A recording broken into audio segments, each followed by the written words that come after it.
Hi everyone, today I want to take you through my 3-year painting journey.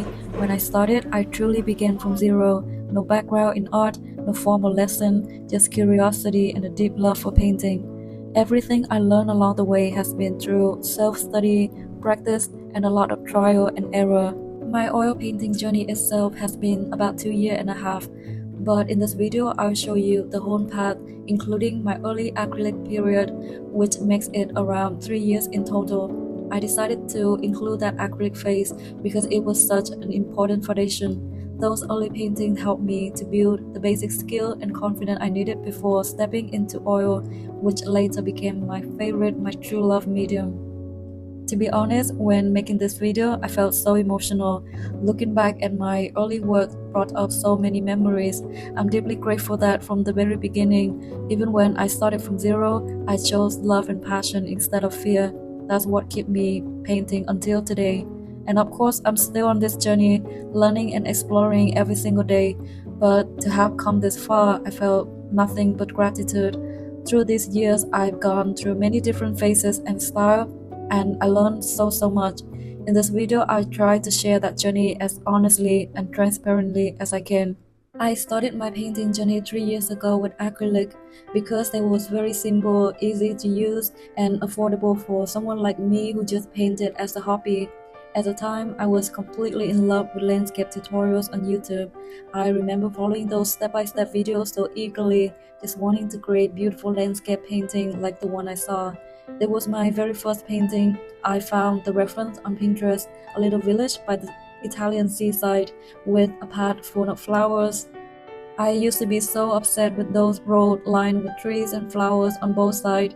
It may look simple now, but honestly, it was very difficult for me back then because I had no knowledge of art or sketching at all. I really struggled to finish. I practiced with simple subjects, painting grass, mountains, gardens, rivers and streams, seaways and balcony with flowers. I especially love painting old street paths in warm sunlight, trying to capture that golden glow and the way shadow dance softly across the ground.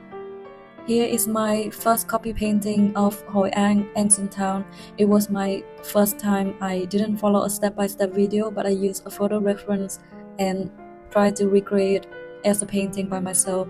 After a while, I wanted to learn more seriously, so I joined a course by Michael James Smith. If you ever watch landscape painting on YouTube, you probably heard of him. He is very famous for his super realistic and detailed landscape painting. At that time, I was so upset with his work that I signed up for his lesson. These paintings in my sketchbook are from those practices. Following his tutorials, they look more professional, right? Thanks to that course, I improved a lot. I learned fundamental steps like blocking, separating light and shadow, building up forms, and then adding details on the top. I also learned about color mixing, which makes such a big difference. Michael uses acrylic for the underpainting and oil paint for later layers. At first, I hesitated to try oils because I thought they was expensive, so I stayed with acrylics, which looking back was such a typical example of how fear can hold us back.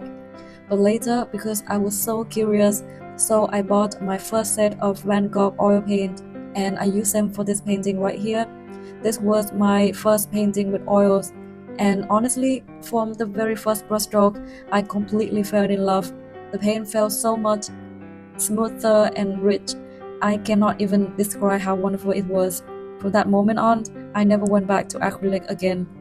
But I really think acrylics are a great starting point, especially for beginners who want to try painting but are afraid of oil paint being messy or costly. Acrylics are cheap, easy to use, and perfect for building those first essential skills. The biggest turning point in my painting journey was when I moved from landscape to portrait. I had actually loved painting people for a long time, but I always felt it too difficult, so I didn't dare to try. Then one day I finally decided to give it a try, and that decision completely changed my art path.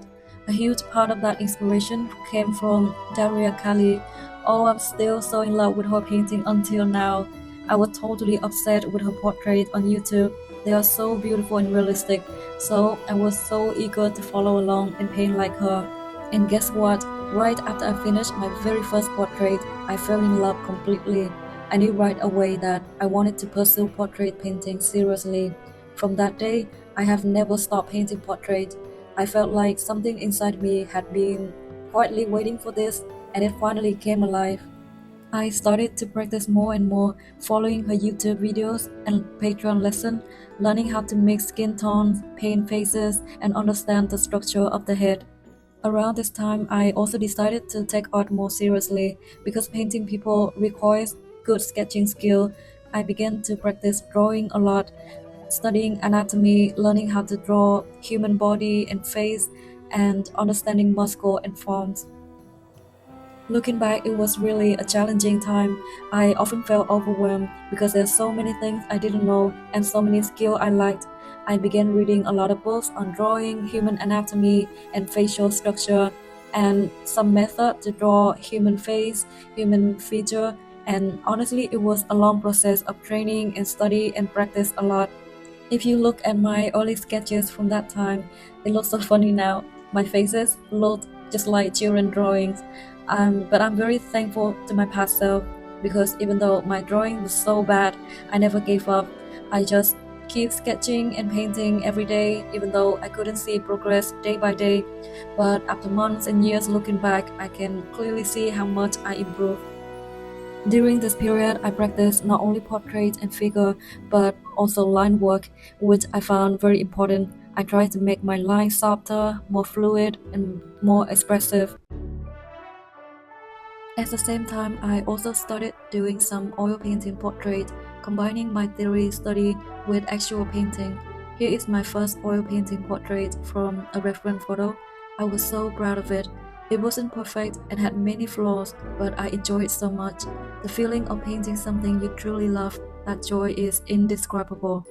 This is my second portrait.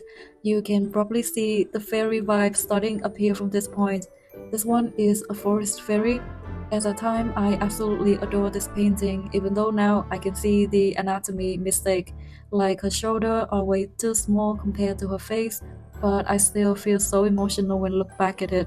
I've always been deeply drawn to fairies, whimsical themes, angels, and fantasy illustration. I was and still I am in love with all ink illustration by artists. I put the name of some artists here that inspired me so much. I love copying some of my favorite pieces into my sketchbook. It was such a great way to study feature drawing. I truly enjoy it. As time went on, I could see my improvement. My sketch lines became less stiff, more graceful, and my hands started to feel more natural and confident when drawing. During this time, I was completely obsessed with the whimsical and dreamy world of fairy tales. I think it has always lived deep inside my heart. I've always felt a natural connection to these themes, to angels, ethereal beings, and honestly, I'm such a dreamer, and this magical, ethereal vibe always spoken to me.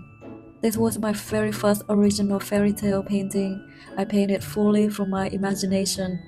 Looking back, I was quite brave because my art foundation at the time was still very limited, but I thought, who says you cannot just create what you love? So I did it. I just painted what I wanted, and I'm so proud of it. Of course, it wasn't perfect. I struggled a lot with the feature, and I had no reference. My anatomy knowledge was still very poor.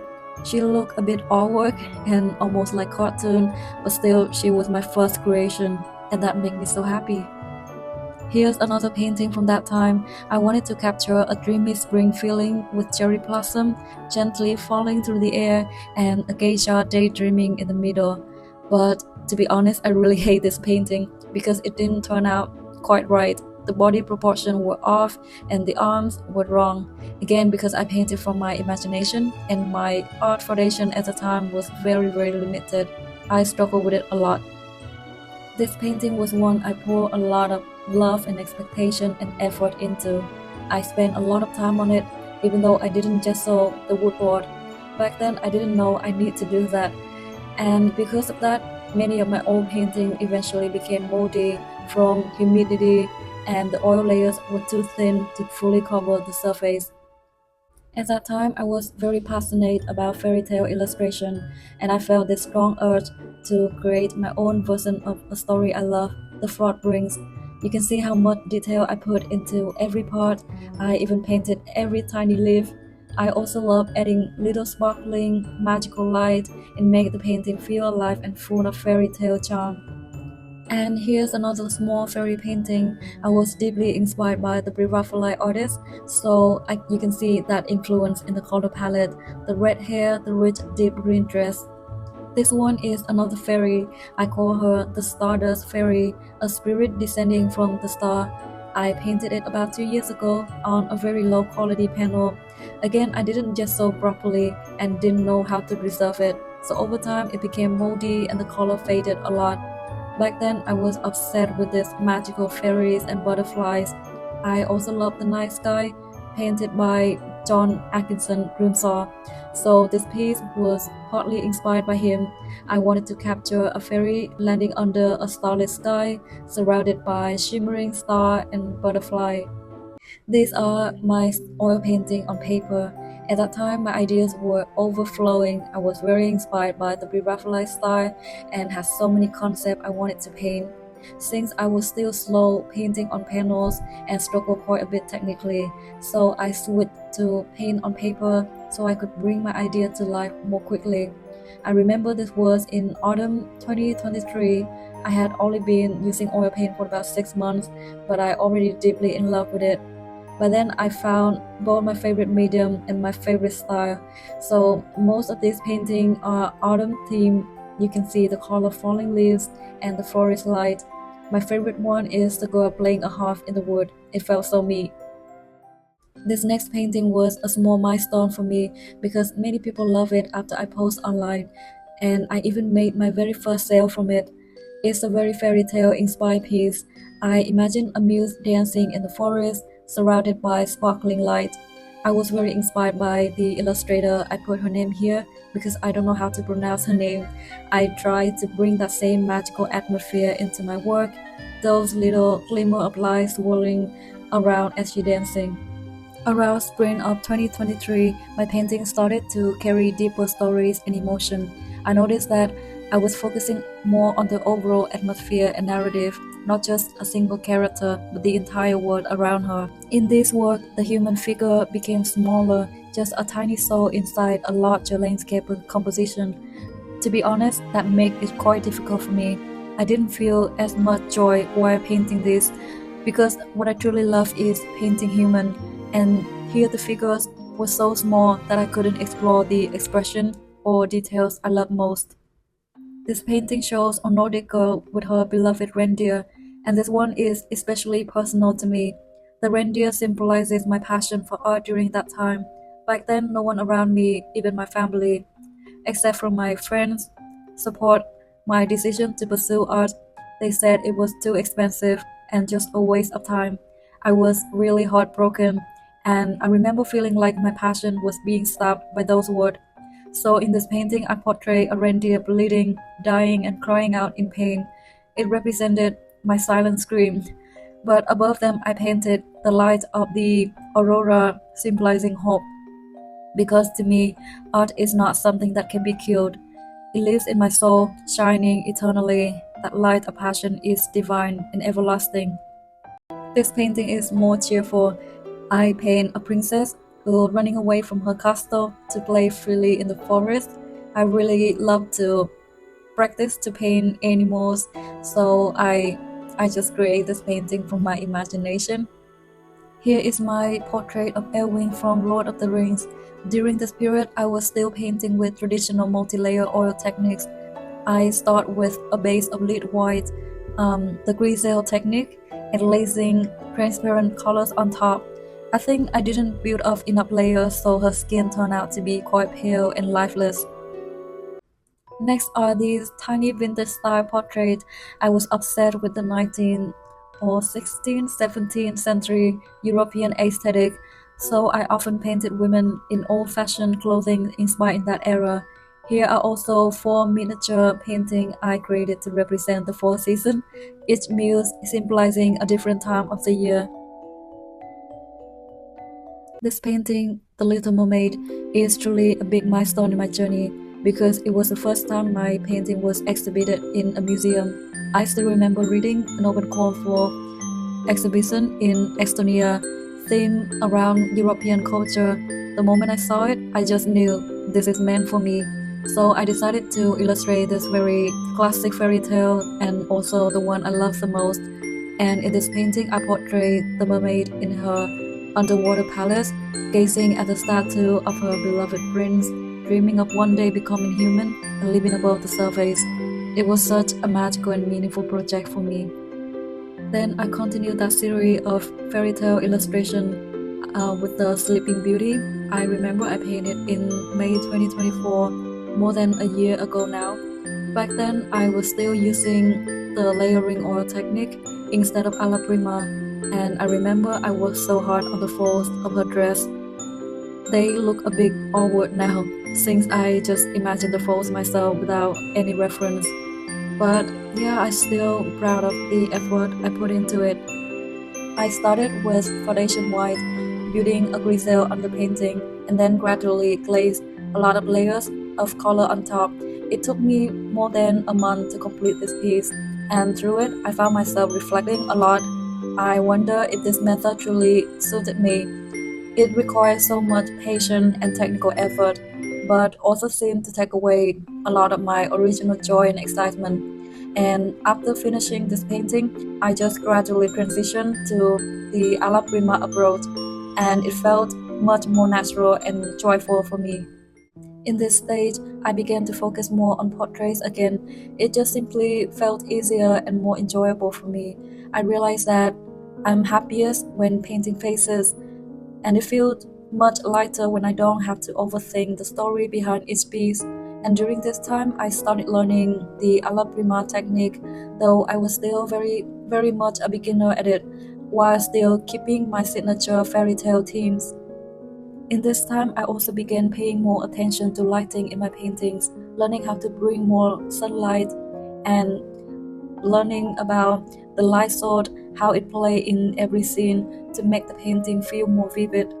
This one, the girl sitting, was an old master copy I used to study how to paint silk fabric. I've always loved those luxurious 18th century dresses, so I practiced copying them to learn how to paint the softness and folds of the silk. I spent a lot of time painting those flowing texture. I realized that I learned and improved a lot with this one. After that, I applied what I learned to paint this one on the wall. This is a dreamy muse wandering with a bouquet of roses. I especially love her silk dress. I think this is the last painting I used a classic technique with layering. I used lit white base and then glazed multiple transparent layers on top. In this stage, these paintings are the closest to my current style.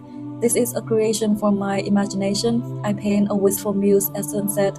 I wanted to capture that mood of quiet sadness and nostalgia, so I used a soft purple tone, the color of melancholy and memory. Around this time, I began to fall deeply in love with the Impressionist painting. I was completely fascinated by the dreamy light in their work, even though I had known about the Impressionism for a long time ago. But it was during this period that I truly felt drawn and inspired to explore it more deeply. The more I studied, the more I started paying attention to light in my own paintings, observing how brightness and contrast could transform the entire feeling of a piece. I learned how light and shadow work together to create mood, how they can add so much soul and emotion to a painting. And I also studied those subtle contrasts, that soft glow, slowly began to apply all that inspiration into my own creation. This painting I made here also center around light. I tried to capture the sunlight or the sunset light and how it gently adds mood to the scene. I'm still learning this even now because I think painting sunlight truly brings a piece to life. It makes everything feel more vivid, feel more poetic, and I love that so much. During this time, I entered a phase where I became completely obsessed with the film scene, especially those featuring ladies from the 17th century to 19th centuries. I've always loved the vintage atmosphere, the elegance of their costume, and painting from film still also became a very helpful exercise for me because I didn't have to invent the poses, the fabric, the composition from my imagination. I could focus purely on the painting itself, on the brushwork, the value, the way light gently falls on face and clothing. It was a relaxing yet very educational practice. I realized that when I painted simply from my excitement and inspiration, I improved a lot without pressuring myself to practice or study. I still grew naturally just by enjoying the process. Here's my Snow White portrait. From this piece, I became more playful with colors, letting the process feel freer and more spontaneous. And these are the portrait of Ella Fanning and also Marie Antoinette. I was completely drawn to their vintage charm and especially their beautiful dress. Through this piece, they allow me to study a lot about the subtleties of fabric and, of course, other things also like portrait painting skill, the human figure, color mixing. Then came my series of master copy portraits. Honestly, I learned so much from them. Each one helped me refine my technique, understanding how the old master balance structure and softness, how they capture form with delicate transition of light, and how they achieve that timeless glowing quality in their painting. And I truly felt my skill improving a lot with every study.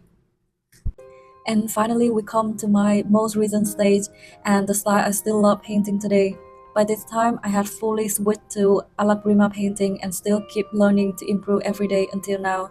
I don't always finish a piece in one sitting, but I love working wet on wet. It feels more alive and spontaneous to me because I feel like waiting for layers to dry just took away a lot of joy for me, while alla prima lets me to respond to color and emotion right in the moment. So after 2 years experiencing with oils, I know that this alla prima method truly fixed for me and it feels most natural and joyful to my heart.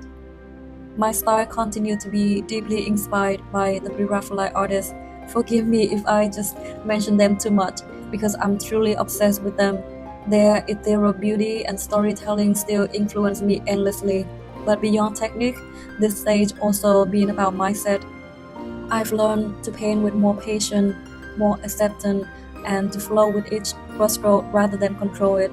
After so much practice, things feel more intuitive and natural now, like my hand and my emotion are finally working together. I also learned to stop judging my own work too harshly because whenever I wanted to paint something simple, just a portrait of a girl, I would question myself, what's the meaning of this? Who would care to see it? It's just a portrait and nobody knows about her. I felt so pressured to invent some deep story behind each painting just to make it seem more interesting or valuable. But to be honest, I didn't enjoy that. So over time, I learned to simply do what I love, to follow what truly inspired me. And the more I follow my feelings, the more I realize that portraits are not just faces, they are channels of energy. Each one represents a certain emotion or vibration, a quiet joy, a gentle sadness, nostalgia, serenity. Sometimes I feel like I'm painting not just a human form, but a presence, a fairy, an angel, a spirit guide. And the more I paint from that space, the more I feel deeply connected, like I'm channeling something higher through art. Maybe I was always meant to express that divine energy through my painting. Even when I explore different ideas, I always find myself returning to the same word fairy tales, angels, that sacred, luminous feeling that feels like home. After this 3 years painting journey, if there's one thing I've learned that feels the most valuable, it's not a specific technique or method. It's simply just go with the flow and follow what excites me the most in the moment. Because looking back and reflecting, I feel so grateful that I keep showing up, painting whatever I feel drawn to, and paint a lot. Because only through doing, experimenting, and trying different things that I truly discover which style, which technique, or which method I feel most comfortable with. And when I paint with genuine excitement, my skill naturally grow along the way. For me personally, I've realized I don't really fit well into strict structure or fixed study plans. I just simply paint, and through painting, I reflect and notice what missing, what I need to learn to improve. Then I try to improve more from there. I never had a detailed plan like this month I must study this, other month I need to study that. Whenever I try to approach art too academically, it took away the joy of painting for me. Of course, that's just my personal experience. I know many talented artists with clear plans and structure, but because I'm very intuitive person, I've learned that I grow best when I simply go with the flow and let my heart lead the way. There's still so much more I love to share, but I think this video is already so long enough and I don't want to bore you by talking too much. So I'll end here with a wish for anyone who's still struggling with art or feeling stuck. I hope my journey can bring you a little encouragement. Just keep painting, following your heart, paint what you truly love, even no one watching. Don't worry about formulas, meaning, or perfection. Just create because it brings you joy. And one day when you look back, you feel so proud and grateful for how far you've come, because every painting, every single brushstroke is proof of your love and your growth, a step closer to your true self, a journey of understanding and expressing your heart to the world.